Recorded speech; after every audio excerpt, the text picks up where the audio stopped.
O mga amings. Ay si kumpare o nag-aakit ang alibabak. Alukon sa Ilocano. Ano Tagalog na yan par? Nauulam to oh. Siya na yung umakyat eh. Yan. Kung uri ng gulay na to ay bibihira lang par din.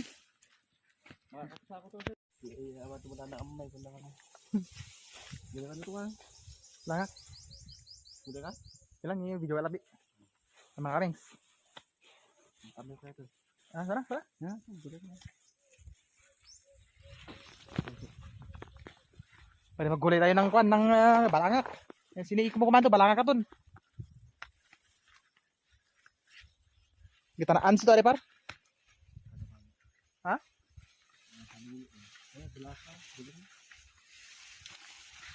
Pwede maggulay tayo ng balangak kamings. May kibuta ako ah. Par, kamanango na paro? Udah ka rin?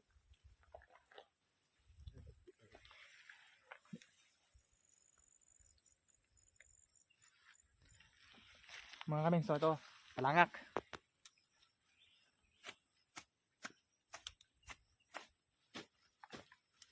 Yung kagandahan sa ano eh, sa amin eh, sa pag nasa probinsya ka.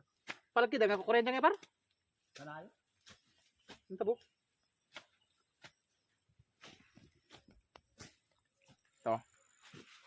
Maraming gulay.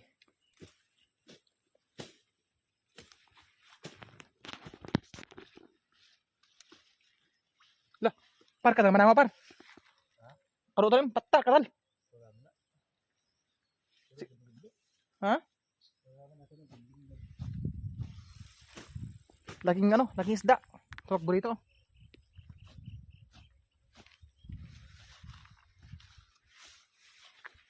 Sa bagay eh, ang kunin natin gulay hindi isda no.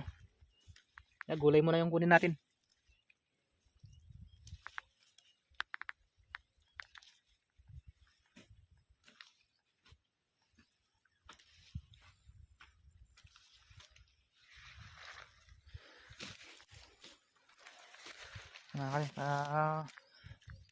Kuha tayo ng kangkong. Ihalo sa tilapia kung may tilapia.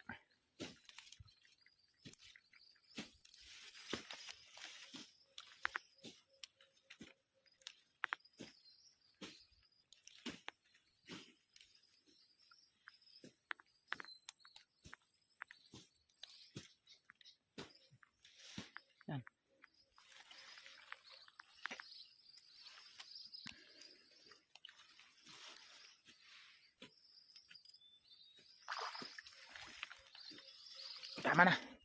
Tama na to. So yun mga men, dito kami sa sa may mismong kubo ng tatay ni kumpare. Ang daming munggo. Dito lang po siya oh. Yun nga yung sabi ko kanina na pag nilibot mo yung tininim nila na ganito, iba sa kalahating araw hindi ka pa matapos. Sobrang lawag. Ang lawag ng taniman nila. Mga kamings. Dami Kung sino pong gusto mag-order dyan. Hindi pa po yung hindi pa nangahalati yung kinuhanan nito. Mas marami pa yung natitira. Siguro ang natira mga siguro.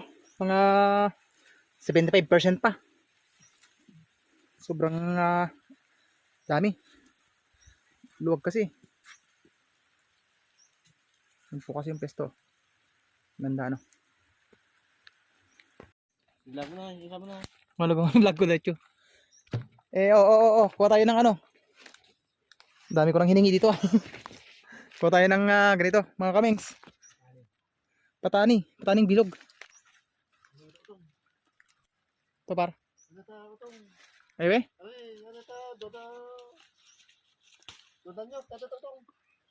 Ayo. Tas. Tenang. Ito mga kamings, daming gulay.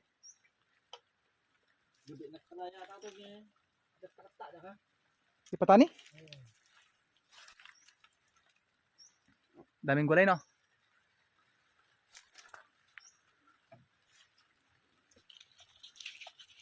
Ito, pananim. Itanim daw natin.